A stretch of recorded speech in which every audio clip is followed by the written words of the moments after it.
So what we're looking at here, and it's really hard in 3 minutes to let all of you know in the neighborhoods you're in what's going to happen to you because it's multifaceted. But the system is gaining strength. 24 hours ago, maximum winds were at 75, so it's at 90. Gusts are much stronger. Tropical storm force winds are now starting to become hurricane force winds from Chickateague, Virginia to Chatham, Massachusetts. This is 206 miles still southeast of Atlantic City. It's 260 miles from New York. And they're already seeing the effects that were worse than Irene last year when it comes to the storm surge. This is why we're calling this morphing. The tropical characteristics, which it will keep, get transformed when you have this area of low pressure move in, and it carries characteristics of a nor'easter.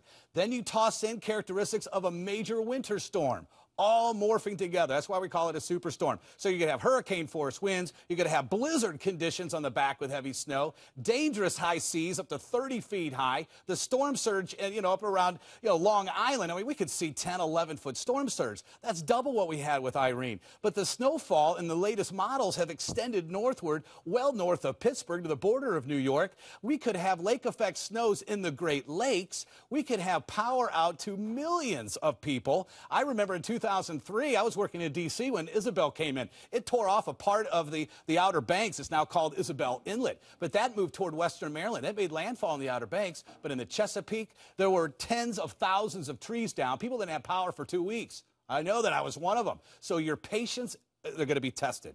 There is no doubt that we're going to have downed trees, not just because of heavy snow, but because of the wind. And look at the surf. Now, this has increased as well. Depending on where you live and the angle of the shoreline, the waters are going to make their way in at different angles. Now, this is all with the winds coming in, of course, counterclockwise. Notice now we've got 6 to 11.